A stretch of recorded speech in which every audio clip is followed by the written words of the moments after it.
인사드리겠습니다. 안녕하세요. 안녕하세요. 네.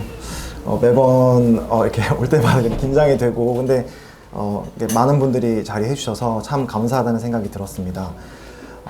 사실 이게 주일 오전에 이렇게 시간을 내신다는 게 참 쉽지 않은 일인데, 또 이렇게 하나님 말씀을 듣기 위해서 또 이 자리에 오셨다라는 생각에 저도 이제 늘 준비하면서 이런 기도를 드리는데, 항상 이 구원이라고 하는 것이 항상 하나님이 오늘 주시는 기회라는 생각이 들었습니다. 내일 미루거나 뭐 어제 어땠다라 이런 것들에 연연하는 것이 아니라 바로 오늘이 구원의 날이다라는 하나님 말씀이 기억이 나면서 오늘 말씀을 이렇게 들으시면서 이제 구원의 경험이 없으신 분들은 하나님이 나의 마음 가운데 말씀하신다라는 그런 경험이 되시기를 정말 기도하는 마음으로 올라왔고요. 또 이런 구원받은 경험 있으신 분도 계시리라 생각을 합니다. 또 그런 분들은 내가 구원받은 거 맞구나, 하나님이 나에게 주시는 이런 음성이 나에게 들리는 거 맞구나 라는 그런 또 확신이 되는 그런 시간이 좀 되시기를 또 간절히 바라는 마음으로 올라왔습니다. 그래서 여러분들도 하나님 말씀으로 이렇게 귀 기울여서 들어주시기를 부탁드리고, 성경책을 이제 다 갖고 계시면은 제가 오늘 PPT로 이렇게 성경 말씀을 이렇게 다 찾아봤는데, 찾는 것이 좀 번거롭고 어려우신 분들은 물론 여기 있는 걸 보셔도 좋지만, 성경책이 있는 분들은 이제 펴서 직접 이렇게 찾아보시는 걸 꼭 추천을 드립니다. 그래서 하나님 말씀이 진짜 그런지 직접 찾아보고 또 눈으로 확인하고 이런 것들이 정말 중요한 일인 것 같습니다. 그래서 오늘 말씀을 시작을 해보도록 하겠습니다. 제가 이제 이 복음 말씀을 준비하면서 기도하면서 주님께 늘 어떻게 전할까요? 제가 경험한 물론 구원도 있지만 이제 말씀을 들을 때 하나님께서 이 듣는 분들에게 어떻게 좀 구원하시기를 원하시나요? 이런 고민과 기도를 하면서 준비를 하는데, 이번에는 사실은 이제 주제를 이제 예수 그리스도의 영광이라고 하는 주제로 여러분들에게 복음 말씀을 전하고자 준비를 했습니다. 영광이라고 하면 사실은 조금 우리가 일상적으로 잘 쓰는 표현이 아니다 보니 조금 뭔가 피부에 와닿지 않는 좀 추상적인 말로 들릴 수 있는데요. 그렇게 너무 마음을 닫지 마시고, 예수님한테서 나타난 예수님의 그런 어떠하심, 그분의 어떤 인격, 또 우리를 위해 하신 일, 이런 것들이 다 영광이거든요. 그래서 그 예수님의 영광에 대해서 오늘 여러분들에게 말씀을 드릴 텐데, 한번 잘 보시고, 이제 성경에서는 우리가 구원받는다라는 말에 대해서 여러 가지 표현을 가지고 사용을 한 것을 볼 수 있습니다. 그래서 우리가 뭐 다시 태어난다, 거듭난다라던가, 그리스도인이 된다라던가, 하나님의 제자가 된다라던가, 여러 가지 표현들이 나와 있는데, 근데 이제 그 중에 또 한 가지 중요한, 우리가 놓치지 말아야 될 중요한 원리 가운데 하나가 뭐냐면, 구원받는다라고 하는 것은 예수 그리스도의 영광을 보고 깨닫는 것이다 라는 사실을 꼭 기억해 주시면 좋겠다라는 생각을 가지게 되었습니다. 제가 매번 말씀을, 복음을 전할 때 너무 반복을 해서 너무 많이 들으신 분도 계시겠지만, 구원받은 사람은 구원 안 받은 사람보다 더 잘나거나 더 훌륭한 삶을 살아서거나 하나님 볼 때 더 이쁨 받은 짓을 더 많이 해가지고 구원받은 것이 절대 아닙니다. 구원받은 사람들은 하나님이 보내신 예수님을, 그 영광을 보고 나의 상태에 대해서, 또 하나님이 어떤 분인지에 대해서 정직하게 깨달은 사람들, 그 사람들이 이제 구원받았다라고 얘기를 하는 것이거든요. 그래서 이 예수님의 영광, 하나님께서 보내신 아들 예수 그리스도의 영광을 본다라는 거는 정말 하나님의 생명을 얻는 것과 같은 의미를 가지고 있기 때문에 너무너무 중요하다라는 말씀을 드리면서 여러분들에게 오늘 이제 말씀을 전하고자 하는데요. 이제 우리 예수님께서도 이제 십자가에 달리시기 전날 밤에 간절하게 기도를 드리셨습니다. 예수님께서는 이제 우리 주님께서 자신이 십자가에 달려서 아주 고통스럽게 죽으실 것을 잘 알고 계셨거든요. 그리고 본인이 사랑하는 그런 제자들이 자기를 버릴 것과 또 정말 육체적인 고통뿐만이 아니라 하나님으로부터 단절이 된다라고 하는 끔찍한 고통을 겪게 될 것을 이미 알고 계셨기 때문에 정말 마음에 괴롭고 힘들고, 그럼에도 불구하고 자기 스스로의 안위에 대해서 기도하신 게 아니라 이제 자신이 이 땅에서 사라지게 되면 이제 믿음이 흔들리게 될 제자들, 이 어두운 시기를 겪게 될 때 마음이 흔들리고 시험에 들게 될 제자들과 저와 여러분과 같은 사람들을 위해서 아버지 하나님께 간절히 기도한 내용이 이제 요한복음 17장에 나오고 있는데요. 이 기도 전체가 너무너무 좋습니다. 너무 참 우리 주님이 우리를 향해서 막 흘러 넘치는 긍휼, 사랑 이런 것들이 막 철철철 흘러나오는 이런 이제 본문인데, 이제 그 본문 가운데 오늘 이제 가져온 이 11장 24절에 나오는 본문 하나 읽어드리도록 하겠습니다. 우리 주님께서 정말 이 어둡고 암흑의 시기를 이제 앞두고 있는 이 상황에서 이렇게 기도를 하셨습니다.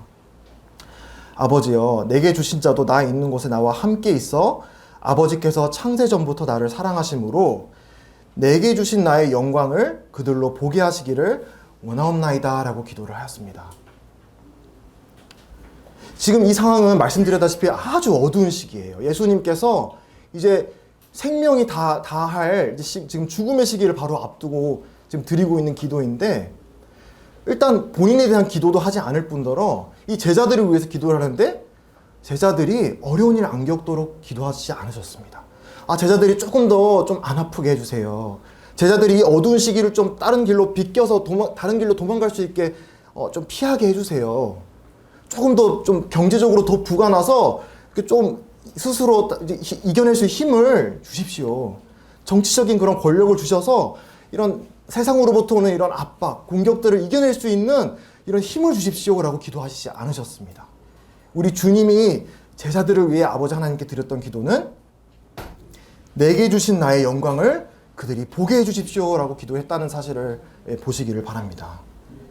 이거는 예수님께서 이런 어두운 시기, 정말 믿음이 흔들리고 정말 하나님이 계신가를 의심할 수밖에 없는, 그리고 내가 정말 사랑하는 주님이 십자가에 달리고 내가 믿어왔던 것들이 흔들리는 이런 어려운 시기에, 믿음이 흔들리는 시기에 예수님께서 이 제자들 그리고 저와 여러분들의 마음을 굳건히 붙들 수 있는 것, 그리고 참된 하나님의 제자로서 자녀로서 살아갈 수 있는 그 삶의 힘이 되는 그 원동력이 어디에서 오느냐, 그건 바로 예수님을 통해 나타난 영광을 바라보는 데 있다라는 사실을 잘 아셨기 때문에 우리 주님은 이 제자들 그리고 저와 여러분들의 안위, 세상적인 안락, 어떤 사회적인 성공 이런 것들을 위해서 기도하신 것이 아니라 이들이 지금 나의 영광을 보게 해달라고 간절히 기도한 것을 볼 수 있습니다. 복음이 바로 이것이 바로 복음의 진수라고 정수라고 생각이 듭니다.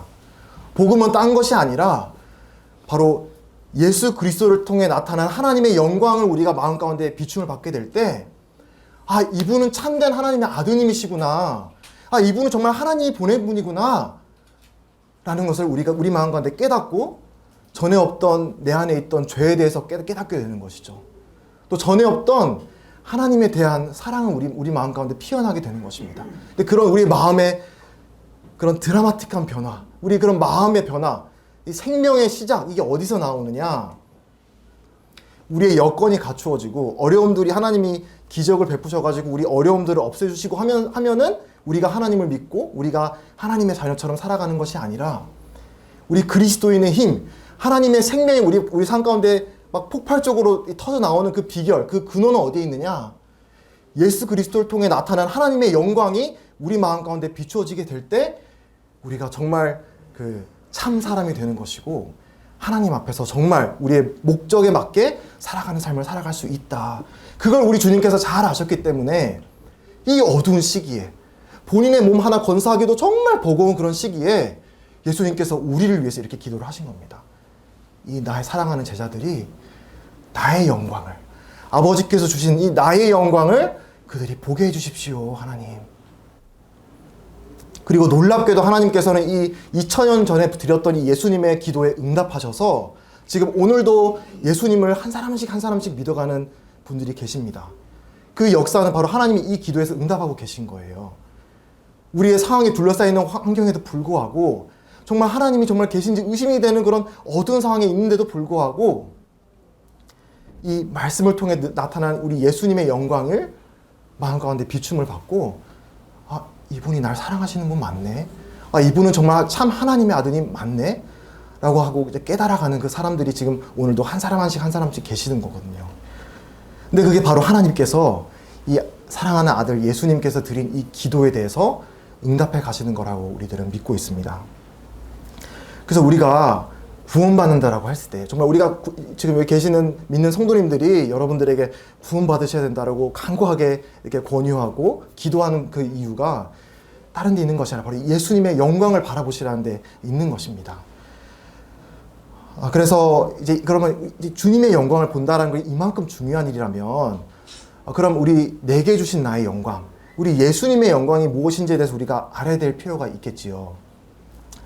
근데 제가 이렇게 나와서 우리 주님의 영광에 대해서 힘쳐 외치면서 말씀을 드리지만 저는 이 주님의 영광에 대해서 정말 티끌만큼도 알지 못합니다. 이 주님의 영광의 깊이는 우리가 평생토록 또 파고 또 파도 그래도 모자란 것이 바로 우리 주님의 영광의 깊이이고 넓이인데, 하지만 우리가 믿을 수 있을 만큼의 충분한 영광을 우리 주님이 우리에게 드러내 주셨거든요.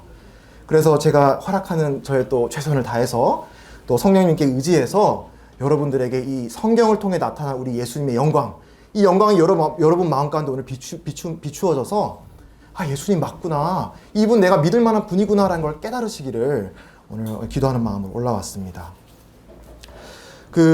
이제 이 요한복음 11장을 기록한 사람의 이름은 이제 요한이라고 하는 예수님의 제자였는데, 이제 우리 그러면 이제 질문을 할 수밖에 없지 않습니까? 이 영광, 그럼 주님의 영광이 무엇일까? 이 책을 기록한 요한은 친절하게 이제 이 요한복음 가장 1장에 이제 가면은 이제 그 영광이 무엇인지에 대해서 잘 설명을 해주고 있습니다. 그래서 이제 성경을 갖고 계신 분들은 이제 오늘 본문인 요한복음 1장 14절을 펴셔서 함께 이제 읽어보시면 참 좋겠다 생각을 하게 되는데요. 요한복음 1장 14절 말씀을 읽도록 하겠습니다. 말씀이 육신이 되어 우리 가운데 거하심에 우리가 그의 영광을 보니 아버지의 독생자의 영광이요 은혜와 진리가 충만하더라. 한 번 더 읽겠습니다. 말씀이 육신이 되어 우리 가운데 거하심에 우리가 그의 영광을 보니 아버지의 독생자의 영광이요 은혜와 진리가 충만하더라. 아마 이 말씀 구절을 암송한 분도 계실 거고 아마 많이 들어본 분도 계시리라 생각을 합니다. 근데 이제 이 말씀 한 구절 한 구절 안에 담겨있는 그 깊이는 정말 말할 수 없을 만큼 깊이 있는 그런 내용들이 담겨있기 때문에 사실은 이거를 그냥 후락 넘어가기에는 너무나 참 아까운 정말 보석 같은 그런 구절인데요. 이제 허락이 된다면 오늘 또 이 구절을 또 나누어서 또 다음 또 말씀을 전할 기회가 있으면은 이 구절의 또 후반부에 대해서 또 말씀을 드리도록 하겠습니다. 그래서 오늘은 이제 전반부인 말씀이 육신이 되어서 우리 가운데 거하심에 우리가 그의 영광을 보았다라고 하는 이 전반부에 대해서 한번 살펴보도록 하겠습니다. 이제 이 말씀이 육체죠. 우리 사람의 몸을 입고 우리 가운데 거하셨다라고 하는 이 말씀 구절을 통해서 이제 가장 먼저 우리가 복음 말씀을 들을 때, 구원받기 위해 우리가 복음 말씀을 들을 때 놓쳐서는 안 되는 가장 핵심적인 또 가장 중요한 진리 가운데 하나를 이제 여러분들에게 소개를 해드리고자 하는데, 그거는 이제 제가 앞에 지금 비추어드리는 하나님은 그분 스스로를 우리에게 계시하시는 분이다라는 하고는 진리입니다. 이 계시라고 하는 말이 조금 어렵게 들릴 수도 있는데 이게 어려운 말이 아닙니다. 계시는 그냥 드러내 보여주는 것입니다. 그래서 하나님의 계시라고 하는 말은 하나님은 자기 스스로를 막 커튼을 막 쌓아놓고 미로를 만들어 놓고 막 찾아오지 못하게 막 사람들을 막아놓고 정말 난 하나님을 찾고 싶은데, 난 하나님이 어떤 분인지 알고 싶은데 내 삶의 목적과 의미에 대해서 하나님께 여쭤보고 싶어서 하나님께 다가오고 싶은데 하나님이 막 수수께끼처럼 만들어 놓고 못 찾도록 막 이렇게 스스로를 감춰 놓으시고 알고나 못 찾겠지 쌤통이다 이렇게 하시는 분이 아니라는 것입니다. 하나님은 마음을 겸손하게 그리고 정직하게 하나님 앞에 나오는 모든 사람들에게 우리가 그분 앞에 믿을 수 있는 충분한 그분 스스로의 어떠함을 우리에게 나타내어 보여주시는 분이다라고 하는 사실을 이제 이 하나님의 계시라고 하는 말 안에 우리는 바라볼 수 있습니다. 그래서 앞에 이제 말씀이 육신이 되어 우리 가운데 거하셨다라고 하는 것은 결국 아버지 하나님께서 자기 스스로가 어떤 분이신지를 직접 우리에게 나타내 보여주신다라는 사실을 말씀해 준다라고 얘기를 드렸는데요. 이 사실은 정말 중요한 이제 사실을 이제 말씀을 해주는데 그게 무엇인가 하면은 구원. 그리고 구원 말고도 우리 믿는 사람들의 신앙생활의 모든 출발점이 어디에 있느냐? 이 하나님의 계시에 있다라는 사실을 꼭 기억하시기를 바랍니다. 이 구원, 신앙생활은 나의 의지, 나의 결심, 나의 어떤 행동의 변화, 조금 더 형제님처럼 사는 거, 조금 더 침례받은 사람인 것처럼 행동하는 거. 아, 교회 가는데 저 오늘 양복 입고 왔잖아요. 이렇게 멋있게 이렇게 뭔가 멋있게 보이는 거. 여기에 우리의 구원의 출발점이 있다고 하는 것이 아닌 것입니다. 우리의 구원의 출발점, 그리고 우리 모든 그리스도인들의 신앙생활의 출발점이 어디 있느냐? 하나님이 먼저 우리에게 그분 스스로를 밝혀주셔야만 우리 마음 안에 하나님의 생명이라고 하는 것이 출발할 수 있다. 하나님이 그분 자신을 계시하시지 않으면 우리는 하나님을 알지도 찾지도 깨달을 수도 없는 존재들이 우리 사람이다라고 하는 사실을 성경 곳곳에서 말씀해주고 있습니다. 그래서 예수 그리스도의 복음, 하나님의 진리, 그리고 성경 말씀, 이런 것들이 사람들이 만들어낸 그냥 기독교라고 하는 그냥 종교 가운데 하나가 아니라는 사실을 성경은 분명히 말씀해주고 있습니다. 다시 말씀드립니다. 기독교는, 예수 그리스도의 복음은, 하나님의 진리는 사람들이 만들어낸 창작물이 아닙니다. 사람들이 만들어낸 종교 중에 하나가 아니라 저와 여러분들, 사람을 만드신 하나님께서 그분이 누구이신지를 우리에게 나타내 보여주신 것, 이게 바로 예수 그리스도의 복음이고 하나님의 진리이다. 그래서 우리가 믿는 이 성경의 복음, 예수님의 복음이라고 하는 것은 그냥 인간의 창작물이 아니고 또 사람이 그냥 머리가 좋은 사람이 고안해내는 그런 어떤 아이디어가 아닙니다. 근데 너무 안타깝게도 오늘날에는 이 하나님이 계시하시지 않으면은 우리 사람이 알 수 없다라고 하는 이 진리, 그리고 하나님께서는 끊임없이 우리 사람들에게 그분 스스로를 나타내길 원하시고 정말 찾기를 원하시고 찾아내어지기를 너무나 원하시는 분이 하나님이신데, 뭐 저를 비롯해서 우리 주위에 있는 세상은, 그리고 세상 풍조는 이와 같은 하나님에 대한 잘못된 그런 거짓이 너무나 만연한 것을 보게 됩니다. 우리 주위에 있는 우리에게도 그런 마음이 종종 일어나곤 하죠. 하나님은 세상에 대해서 관심이 없다. 하나님은 이 세상을, 뭐 하나님 자체를 믿지 않는 분도 계실 수도 있겠습니다만, 뭐 신이라는 존재가 있다고 하더라도 세상 일에 대해서 관여하지도 않고 뭐 무관심하고 그냥 내버려두고 방치하고 방관하고 그런 분이지. 안 그러면 어떻게 이 세상에 이런 불합리한 일들이 일어날 수 있고, 어떻게 그럼 이런 무고한 사람들이 죽어가는 일들이 일어날 수가 있고, 어떻게 세상에 죄악이 판칠 수가 있고, 하나님이 전지전능하시고 그분을 나타내길 원하시는 분이며 어떻게 이렇게 세상이 그냥 자기 마음대로 하나님이 없는 것처럼 돌아갈 수 있느냐와 같은 마음들이 오늘날에 더 많이 드는 것 같습니다. 저 최근에 그런 뉴스를 많이 보지 않습니까? 우리가 볼 때 참 부조리한 일들, 악한 일들, 왜 저런 사람들은 저런 일들을 당하고 그냥 이 세상을 떠나야만 하는가, 이런 일들이 저에게도 종종 생기곤 합니다. 하나님은 왜 저런 일들을 허락하실까? 근데 그와 같은 생각이 뭐 오늘날에만 있었던 것이 아니라 사실은 이 세상에 죄가 들어온 이래로 쭉 있어 왔고, 그리고 이제 17세기, 18세기에 이제 계몽운동이라고 하여서 사람의 이성, 과학, 이런 것들이 우리를 만든 창조주, 하나님, 신앙, 이런 것보다 더 우선시 여겨지는 그런 시대가 있었거든요. 그런 시대를 겪고 난 이후로부터 사람들 마음 가운데 뭔가 설명되지 않는 세상의 많은 그런 죄악들, 불합리한 모습들을 보면서 신은 없어. 하나님이란 거는 그냥 있어도 그냥 만들어 놓고 방치하시는 그런 무관심한 하나님이야. 침묵하시는 하나님이야. 라고 성경에서 말씀하고 있지 않은 그런 잘못된 그런 사상과 그런 생각들을 지금 오늘날 우리에게 이르기까지 많은 그런 생각들이 퍼져 있는 것을 보게 됩니다. 하지만 이제 우리가 편 요한복음 1장을 보시면은 우리 예수님께서는 하나님의 계시로서 이 땅에 오셨는데, 이제 이 사도 요한이 이 예수님에 대해서 소개하고 있거든요. 이 땅에 예수님이 오셨습니다라고 소개를 하고 있는데, 1장을 보시면 1장에 요한이 처음에 기록할 때 예수님이라고 이름이 언급이 처음부터 되지가 않습니다. 처음에는 그 예수님을 가리키는 우리 사람의 그런 다른 상징적인 표현들이 나오고 있거든요. 근데 보시면은 어떤 표현들이 나오냐면 1장 1절에 이런 표현이 나옵니다. 읽어보겠습니다. 태초에 말씀이 계시니라. 이 말씀이 하나님과 함께 계셨으니 이 말씀은 곧 하나님이시니라. 여기서 말씀은 바로 예수 그리스도를 지칭하는 말입니다. 여기서 예수님을 말씀, 하나님께서 우리 세상에게 말씀하신다 할 때 그 말씀으로서 말씀하시면서 이 말씀은 곧 하나님이시라고 얘기를 하십니다. 그리고 또 9절과 10절을 보시면 이런 구절이 나오는데 읽어보겠습니다. 참 빛 곧 세상에 와서 각 사람에게 비추는 빛이 있었나니 그가 세상에 계셨으며 세상은 그로 말미암아 지은 바 되었으되 세상이 그를 알지 못하였다. 이 예수님에 대해서 요한은 우리 예수님은 말씀이시자 세상을 비추는 참 빛이다라고 말씀을 하셨습니다.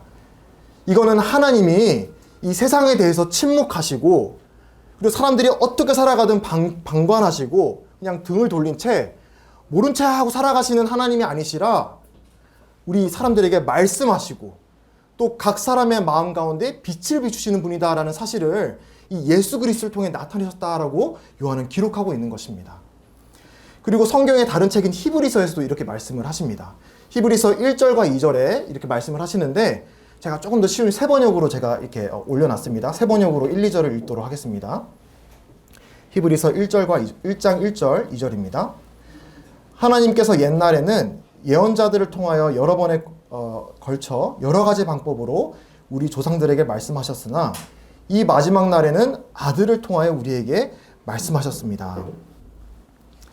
여기에 말씀이 기록이 되어 있듯이 여기 하나님께서는 옛적부터 사람들이 하나님에 대해서 찾지 않던 그분 스스로를 감추었다고 얘기를 하시는 게 아니라 여러 번에 걸쳐서 여러 가지 방법으로 하나님이 창조하신 우주 만물 안에 깃들어 있는 신성과 하나님의 능력을 우리 마음 가운데 비춰주심으로써가 되었든 우리 마음 가운데 누가 가르쳐주지 않아도 거짓말은 나쁜 거야, 이런 일을 하면 안 되는 거야, 사회에 이런 일이 일어나면 잘못된 일이야 라고 하는 우리 마음 가운데 양심이라고 하는 하나님의 마치 그림자와 같은 우리 마음 가운데 이런 장치를 두심으로써가 되었든 간에 아니 하나님이 많은 선지자들을 이 땅 가운데 보내셔서 하나님의 말씀을 직접 우리에게 전해주시는 방법이 되었든 간에 정말 여러 가지 방법으로 우리가 이 세상에 나를 지은 창조주가 있을 수 없다는 말을 변명할 수 없을 만큼 확실한 방법으로 여러 가지 방법으로 여러 번에 걸쳐서 하나님이 말씀이 오셨다라고 히브리서 기자는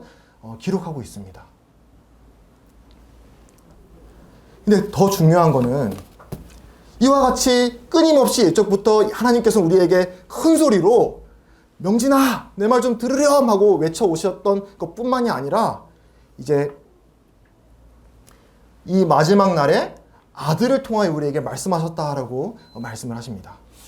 여기서 말하는 이 마지막 날에라고 하는 것은 단순히 어떤 시간적으로 마지막이라고 하는 뜻만 있을 뿐만이 아니라 이거는 최종적인 선언을 의미합니다. 최종적으로 가장 확실하게 가장 분명하게 이제 이 이상으로는 하나님을 나타낼 수 있는 이 이상의 방법은 없을 만큼 가장 분명한 방법으로 나타내는데 그 방법이 뭐냐?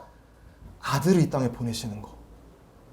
그래서 아들을 이 땅에 보내셨다고 하는 거는 이제 하나님이 어떤 분인지를 이 아들을 통해 나타났다는 거는 이제 이 아들을 보고 우리가 믿지 못한다? 그러면 이 세상에 어떤 천지개벽이 일어나고 어떤 기적이 일어나도 예수를 믿지 못한다라는 얘기입니다. 에이 그게 가능해? 아 나는 기적이 일어나면 나 믿을 것 같은데? 나 하나님이 나 기도하는 성공 이루어주면 나 믿을 것 같은데? 근데 안타깝게도 우리의 악한 마음은 그렇지 않다라고 얘기를 합니다. 실제로 우리 예수님을 직접 보면서 예수님이 죽은 사람을 살려내고 그리고 물위를 걸으시고 폭풍우를 잠재우시고 정말 사람이 할 수 없는 모든 기적들을 행하시고 것을 보고서도 5,000명을 먹이시는 것을 보고서도 안 믿는 사람들은 안 믿었습니다. 그래서 하나님께서는 우리가 정말 하나님의 어떠하심을 볼 수 있는 가장 분명한 방법으로 이 세상에 계시하셨는데 그 계시의 방식이 무엇이었느냐? 바로 하나님의 아들, 그분의 아들을 우리 이 땅 가운데 보내시는 방법이었다. 그리고 이 하나님의 아들을 우리가 이 성경을 통해 바라보게 될 때 하나님이 누구이신지를 가장 확실하게 알 수 있다라고 히브리서 기자는 우리들에게 전해주고 있습니다. 그래서 히브리서 기자는 이렇게 하나님을 우리에게 말씀하시는 분이고 계시하시는 분이다라는 이제 말을 한 이후에 3절에 이제 이어지는 이제 그 제일 밑에 아래에 있는 이제 부분을 말씀을 기록하였는데요. 여기에 이제 우리 하나님이 보내신 하나님의 아들 예수님의 나타나심에 관하여서 두 가지 표현으로 우리들에게 설명을 해주고 있는데 이 표현들이 굉장히 우리들에게 우리의 언어로서 하나님이 또 우리에게 전해주신 것뿐만 아니라 우리가 정말 잘 이해할 수 있는, 이해하기에 도움이 되는 그런 표현들이어서 조금 하나씩 살펴보기를 원합니다. 이게 그는 이제 이게 아들입니다. 하나님의 아들 예수 그리스도는 하나님의 영광의 광채시요 하나님의 본체대로의 모습이십니다. 세 번역으로 제가 준비를 하였는데, 이게 가장 먼저 예수님을 뭐라고 이제 묘사를 하고 있냐면 하나님의 영광의 광채이시다라고 말씀을 하고 있습니다. 여기 우리가 볼 수 있는 표현은 광채입니다. 광채. 저는 이제 문과고 과학에 대해서 잘 모릅니다. 그래서 동생이 좀 과학을 공부한 적이 있어서 빛에 대해서 좀 물어본 적이 있어요. 근데 빛이라고 하는 게 많은 그런 과학자들이 연구를 했지만 여전히 많은 이런 미스테리에 이제 쌓여있는 이런 물질이라고 하는데, 근데 이제 그 광채하면 이제 빛 아니겠습니까? 빛. 근데 광채라고 하는 단어는 이제 대비되는 개념이 있습니다. 광채라고 하는 대비되는 개념은 이 앞에 나오는 하나님의 영광의 광채라고 말씀을 하고 있듯이, 광채에 대비되는 개념은 그 빛의 근원, 광원이 될 수 있겠죠. 광원. 빛의 근원에 대해서 대비되는 개념입니다. 그래서 예수님이라고 하는 거는 바로 하나님의 영광, 우리 사람은 볼 수도 없고 접근할 수도 없고 이해할 수 없는 그런 아마득한 하나님의 그 영광의 근원 되시는 그 하나님의 영광이라고 하는 그 근원에 대해서 그 이제 우리가 피부로 와닿는, 이제 태양을 예를 들어 보겠습니다. 태양이라고 한다면 우리가 지금 이제 아침이고 아직 빛이 지금 창문에 안 들어오네요. 빛이 이제 들어와야 되는데 낮에 이제 빛이 들어오지 않습니까? 그러면 이제 우리가 그 따뜻한 그 아침의 햇빛을 우리가 누리고, 또 우리가 눈으로 볼 수 있는 것도 다 그 태양에서 빛이 나왔기 때문에 우리가 볼 수 있는 것이고, 또 이 동식물이 자라고 다 그 생명의 근원이 어디서 옵니까? 그 태양 빛에서 오지 않습니까? 이렇게 이 태양 빛은 우리들에게 피부로 와닿을 수 있는 그런 태양 빛으로서 우리가 큰 유익을 주는 것이 이제 태양 빛이라고 한다면, 그 빛의 근원이 되는 거는 그 태양의 그 태양 구가 바로 그 빛의 근원이 되지 않겠습니까? 근데 우리는 그 구에 대해서 뭐 3분만 그거를 빤히 쳐다보고 있으면 우리 눈이 실명이 될 정도로 우리는 그 빛이 되는 그 태양을 올바로 바라볼 수가 없습니다. 근데 그럼에도 불구하고 우리는 그 태양에서 나오는 그 광채로 인해서 볼 수 있고 또 그 빛을 우리가 누립니다. 마찬가지로 우리 예수님이 하나님의 영광의 광채시라고 하는 것은, 하나님의 영광이라고 하는 것은 우리 사람의 지각으로는 도저히 이해할 수도 없고 또 피부로 와닿을 수 없는 아마득히 멀리 있는 마치 저 태양과 같은 것인데, 예수님께서 광채로서 우리 이 땅 가운데 내려 쬐어 주셔서 이제 예수님을 바라보면, 예수님이 어떻게 사셨는지, 예수님이 어떻게 말씀하셨는지를 보면, 하나님은 이런 속성을 가진 분이구나. 하나님은 우리를 이렇게 생각하시는 분이구나. 하나님은 우리에게 이렇게 말씀하시는 분이구나라는 거를 그대로 우리 피부에 와닿을 수 있는 방식으로 전해주는 분이 예수님이시다라는 말이 이 광채라고 하는 단어 안에 담겨 있습니다. 그리고 이제 그 뒤에 나오는 표현이 뭐가 있나요? 하나님의 본체대로의 모습이다라고 이제 표현을 하고 있는데, 이제 이 개역 개정에서는 하나님의 본체의 형상이시다라고 말씀을 하십니다. 여기서 이제 본체의 형상, 하나님의 본체대로의 모습이라고 하는 이 단어 이제 원어를 잘 살펴보게 되면, 이거는 이제 주조 틀, 뭔가를 물건을 만들 때 이렇게 주조 틀이 있지 않습니까? 그래서 이 주조 틀 안에 뭐 쇳물을 넣든 응고가 되는 이런 물질을 넣어서 그거 안에 이제 그 틀대로 쫙 이제 그 물질이 퍼지고 그게 굳으면 그 모양 그대로 나오게 되는 그런 단어와 연관이 있는 표현을 쓰셨습니다. 그래서 마찬가지로 아까 광채와 마찬가지로 예수님을 바라보면 그 주조 틀에 만들어진 형상 그대로 찍어낸 듯이 만들어지듯이 하나님이 어떤 분인지를 예수님을 바라보면 그대로 알 수 있다라는 것을 말해주는 것이죠. 예수님의 어떤 이 피와 살과 같은 이런 우리 눈에 보이는 부분에 대해서 얘기하시는 게 아니라 이 속성, 예수님의 신성, 하나님의 속성, 본성 이런 것들을 말씀을 하십니다. 그래서 저는 이제 우리가 가까이 있는 그런 비유할 수 있는 것 중에 뭐가 있을까 했을 때 저는 이제 도장이 생각이 나더라고요. 도장을 꽝 찍으면 그 도장에 새겨져 있는 그 글자 그대로 이렇게 찍어져 나오지 않습니까? 마찬가지로 예수님도 꽝 찍으면 하나님이라고 하는 그 형상 틀 안에 박혀있는 그 모습 그대로 찍어져 나와줘서 하나님은 저런 분이구나라는 걸 알 수 있게 된다는 것입니다. 그래서 이제 제가 도장이란 말을 하면 이제 생각이 나는 이제 에피소드가 있는데, 제가 이제 아파트에 이제 사는데 이제 엘리베이터를 자주 탑니다.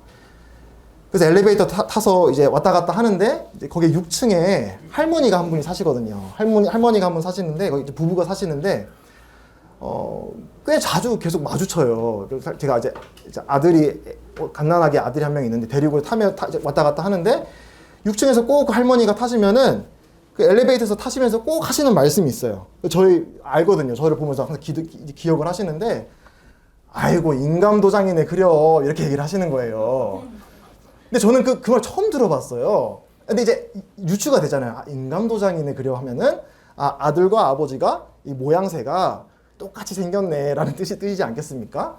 저는 이제 붕어빵이란 말은 들어봤는데 또 인감도장이란 말을 쓰시는 분은 또 할머니가 처음 들어봤어요. 그래서 항상 너무 재밌게 근데 그 말을 항상 하세요. 그래서 아이고 또 인감도장 탔네 이렇게 얘기를 하시거든요. 그러면 이제 제가 웃으면서 네 할머니 좀 닮았죠? 이러면은 에이 뭘 닮아 똑같지 막 이렇게 얘기를 하시거든요. 예, 아들을 보시면 압니다. 똑같이 생겼는데요.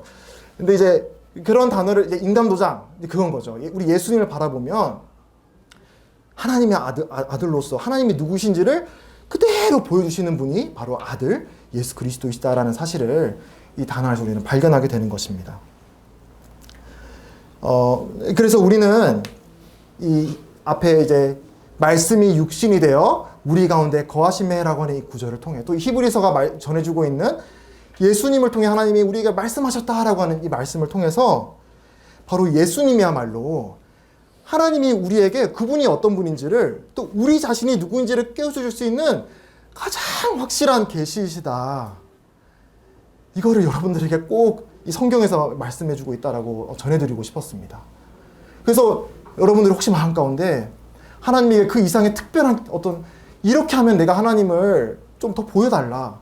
하나님이 알고 싶은데 하나님이 어떤 분인지를 내가 모르겠다. 더 보여달라. 뭔가 기적을 보여달라. 이런 마음의 기도를 혹시 하고 있는 분이 계시다면 하나님께서 물론 은혜 가운데 그런 기적을 허락하실 수도 있겠지만 지금 말씀드렸다시피 아들을 통해 가장 확실한 하나님의 나타나심이 이제 보여졌기 때문에 아들을 통해 우리가 믿지 못한다면 하나님이 그 어떤 것으로도 여러분들에게 하나님을 나타낸다 하더라도 그거는 이제 그 어떤 믿음의 문제가 아니라 이제 그 정말 난 믿고 싶지 않아. 난 내 마음 가운데 하나님을 모시고 싶지 않아 라고 하는 그런 문제지 하나님이 여러분들에게 믿을 만한 충분한 근거가 부족해서 여러분이 못 믿는 것이 아니라는 사실을 꼭 말씀드리고 싶었습니다. 하나님은 여러분들이 믿을 수 있는 가장 확실한 근거로서 아들을 보여주셨다. 그래서 지금 오늘 이 순간에도 여러분들이 성경책을 펴서 또 이 보여지고 있는 성경 말씀을 통해서 들음으로써 지금 여러분들은 누구를 마주하고 있느냐? 바로 하나님이 지금 우리 이 땅 가운데 보내신 그 아들을 여러분들이 마주하고 있는 것입니다. 이제 베드로가 이제 이런 말을 기록하였습니다. 이제 이 성경책이 두껍잖아요. 이게 한 권의 책으로 되어 있는 것처럼 보이는데 이 안에는 66권의 책으로 되어 있고 이거는 이제 수천 년에 걸쳐서 이 40명이 넘는 많은 기자들이 서로 다른 문화권에 다른 상황에 있던 기록자들이 기록한 책이 마치 한 사람이 기록한 것처럼 같은 주제에 대해서 같은 스토리에 대해서 얘기를 하고 있어서 우리가 이제 이거는 하나님이 한 권의 책으로 기록한 성경책이구나 해서 한 권으로 묶어놓고 우리가 이렇게 들고 다니는 것인데 근데 이제 이 베드로 예수님의 제자 베드로도 이 하나님께서 이 선지자를 통해 기록하게 한 이 성경책에 관하여서 아주 잘 요약한 말씀 구조를 하나 기록하는데 그걸 여러분들에게 소개해드리고자 합니다. 이제 베드로전서 1장 10절과 11절에서 베드로는 이렇게 얘기를 합니다. 이 구원에 대하여는 너희에게 임할 은혜를 예언하던 선지자들이 연구하고 부지런히 살펴서 자기 속에 계신 그리스도의 영이 그 받으실 고난과 후에 받으실 영광을 미리 증언하여 누구를 또한 어떠한 때를 지시하시는지 상고하니라. 여기서 옛적부터 이 선지자들이 하나님의 말씀을 받고 이걸 기록하고 사람들에게 전하는데 어떻게 하냐면은 그들 안에 있는 그리스도의 영이 그 그리스도께서 받으실 고난 그리고 그분이 받을 영광에 대해서 증언하였다라고 말씀을 하십니다.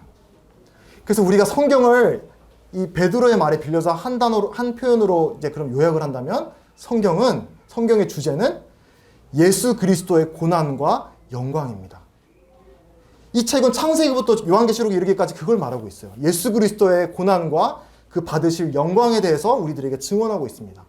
그래서 우리가 이 책을 들고 다니면서 읽으면서 예수 그리스도의 고난이 안 보여. 예수 그리스도의 영광이 안 보이면 우리는 이 원저자의 취지를 잘못 알고 이 책을 읽고 있는 것입니다. 그리고 아까 말씀드렸다시피 하나님께서 예수님을 통하여 우리에게 말씀하셨다고 얘기를 하는데요. 우리에게는 이 완전한 계시, 이 예수 그리스도의 고난과 영광을 완전하게 증언하시는 이 성경을 들고 우리가 읽고 듣고 이거에 대해서 이렇게 묵상하고 있는 우리의 오늘날의 삶을 살아가고 있으면은 그 마치 하나님이 우리에게 아들을 통해서 우리 한 사람 한 사람에게 음성으로 말씀하고 있는 것과 동일한 것이라는 것입니다. 여기서 우리가 예수님을 보면은 예수님이 십자가에 돌아가셨네? 하나님 우리에게 말씀하고 있는 거예요. 예수님이 이렇게 사흘 만에 죽은 자 가운데 부활하셔서 우리에게 생명의 소망을 주셨다고 말씀에 적혀 있네? 하나님이 우리에게 지금 말씀하고 있는 거예요. 그냥 한 책이 아니라 하나님이 우리에게 가장 확실한 그리고 가장 분명한 계시를 우리에게 이 성경을 통하여서 그리고 이 성경이 가리키고 있는 예수 그리스도의 고난과 영광에 관하여서 영광을 통하여서 우리가 하나님의 말씀을 들을 수 있도록 하셨다. 그래서 여러분 말씀을 읽어야겠죠. 하나님에 대해서 알기 위해서 하나님이 내 삶에 대해서 어떤 목적을 갖고 계신가, 하나님은 내 삶에 대해서 어떤 의미를 주고 싶어 하시는가, 하나님은 나를 어떻게 바라보시는가, 이걸 알고 싶으시면 성경책 펴서 읽으시길 바랍니다. 여기 안에 지금 오늘도 활발하게 하나님께서 우리에게 한 사람 한 사람 마음 가운데 예수 그리스도의 고난과 영광을 통해 우리 가운데 말씀하고 있다는 사실을 여러분이 꼭 기억하셨으면 좋겠습니다.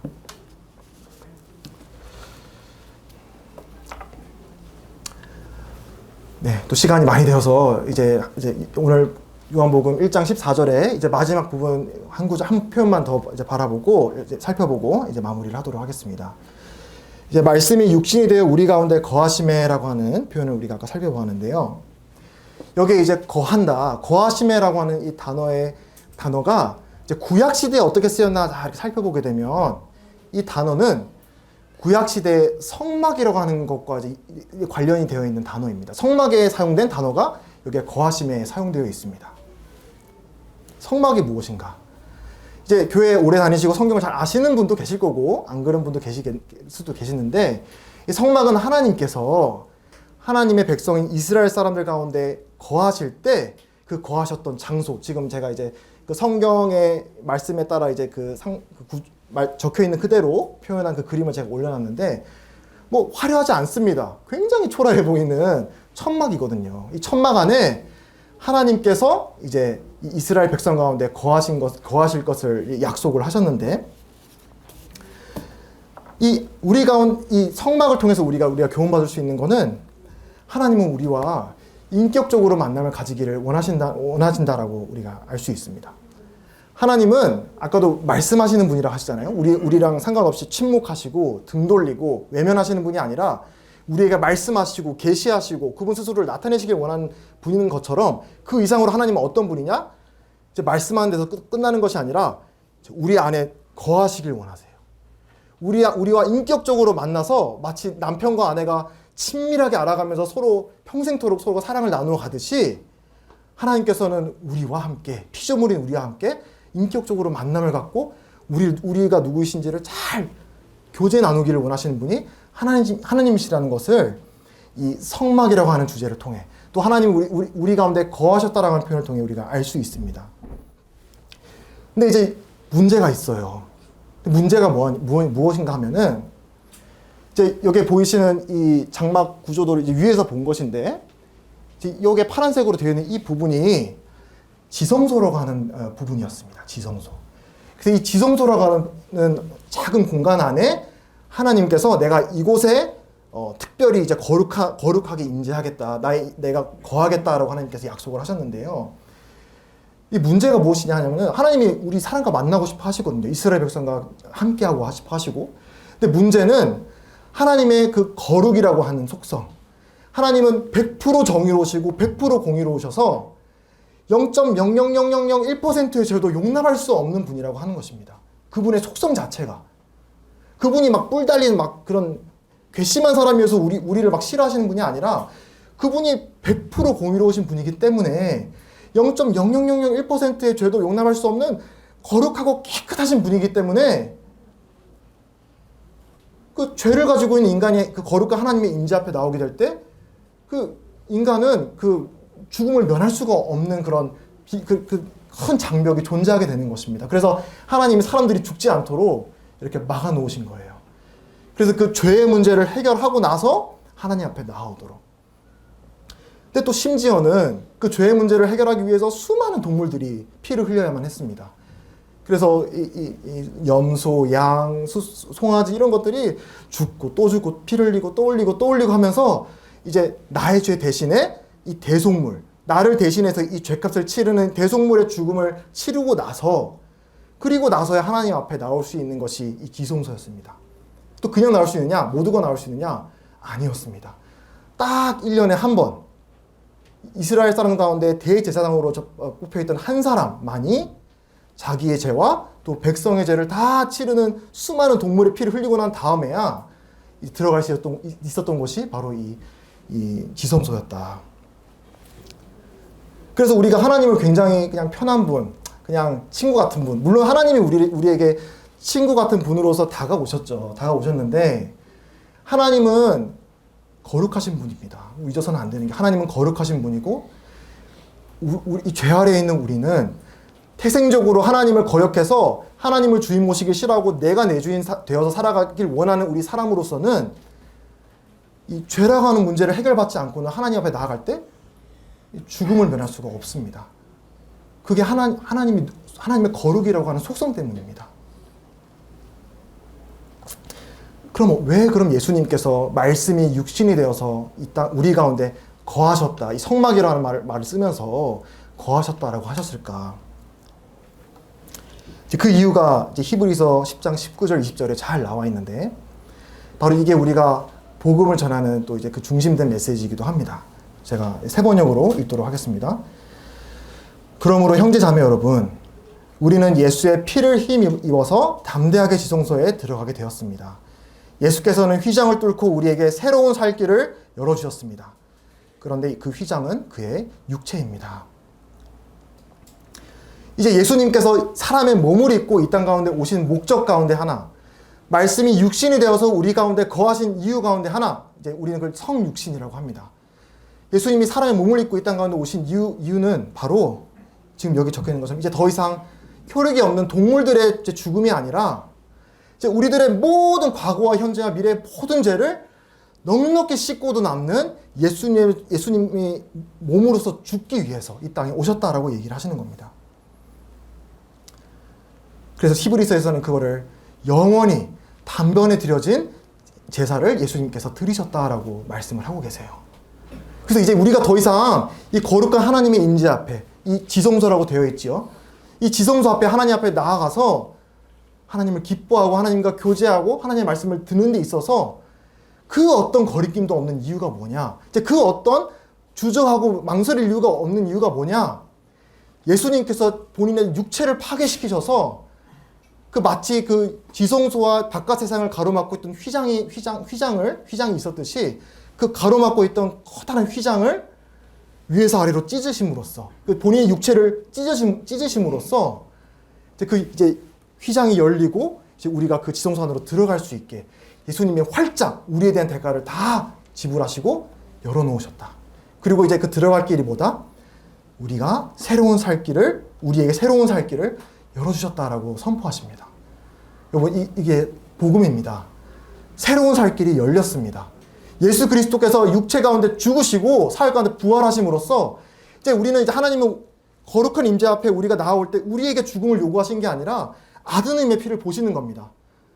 너 정말 못났지. 너 정말 죄인 맞지. 하지만 그 죄를 다 덮고도 남는 내 가장 사랑하고 거룩한 죄 없는 내 아들의 죽음을 내가 보고 내가 너를 나의 자녀로 받아줄게. 나에게로 나아오거라 라고 우리 하나님께서 우리에게 새로운 살 길을 열어주셨다라고 말씀하십니다. 이 예수님의 죽으심, 고난, 그리고 주님의 영광을 바라보는 것이 우리가 살 길입니다. 이 거룩하신 하나님 임재 앞에 나아오는 게 다른 길이 없습니다. 우리 스스로를 개선하는 거 소용이 없습니다. 오로지 예수 그리스도의 십자가의 죽음과 부활만이 우리가 하나님 앞에 나올 수 있는 새로운 살 길이다. 이거를 이제 히브리서에서 말씀해 주고 계시다. 그래서 앞에 이제 시작을 할 때 예수님께서 우리를 위해 기도하신다고 말씀을 드렸지 않습니까? 지금도 예수님께서 2000년 전에 본인이 돌아가시기 전에 자신의 육체를 깨트려서 이제 살 길을 여시기 그 직전에 어떻게 제자들을 위해 기도하셨냐? 그들로 내게 주신 내 영광을 그들로 보게 하옵소서. 근데 그 기도를 거기서 끝났느냐? 지금 오늘도요. 부활하신 예수님께서는 하나님 보좌 우편에서 우리 한 사람 한 사람을 위해 기도하고 계십니다. 히브리서에서 이렇게 얘기를 하십니다. 그러므로 자기를 힘입어 하나님께 나아가는 자들을 온전히 구원하실 수 있으니 이는 그가 항상 살아 계셔서 그들을 위하여 간구하심이라. 이 그들을 안에 나를 위하여 간구하신다라고 말해도 됩니다. 나를 위하여. 저와 여러분들을 위해서 지금도 예수님께서는 간절하게 기도하시는데 뭘 위해 기도하냐? 세상적인 안락함? 그거 잠깐이거든요. 조금 더 안전하게 성공적으로 사는 거? 잠시 잠깐이거든요. 영혼의 문제가 해결되지 않으면 그런 것들 아무 소용이 없는 걸 예수님께서 잘 아시기 때문에 이 땅에 살면서 자신의 영광을 바라봄으로써 그리고 자기를 힘입어서 이 거룩한 하나님 앞에 나오도록 예수님께서 간절하게 지금도 기도하고 계시다. 그래서 이 자리에 매번 올라오시는 스피커들은 다를지라도 이 전해지는 메시지 그리고 이 말씀을 전하도록 하시는 하나님은 한 분이십니다. 여러분들이 구원받길 원하시고 여러분들이 예수님의 피에 힘입어서 그분의 임재 앞으로 나오기를 지금도 초청하고 계시고 지금도 간절하게 기다리고 계시다는 사실을 기억하시면서 이 말씀을 들으시면서 하나님이 나에게 하시는 말씀이구나라는 그런 마음의 깨달음이 들으시면 지체 마시고 미루지 마시고 하나님 앞에 정직하게 아멘 감사합니다. 하나님 제 마음 가운데 예수님을 내 마음 안에 모십니다. 저를 구원해 주셔서 감사합니다라는 고백을 마음으로 하시기를 바랍니다. 그리고 이제 그때부터 시작이거든요.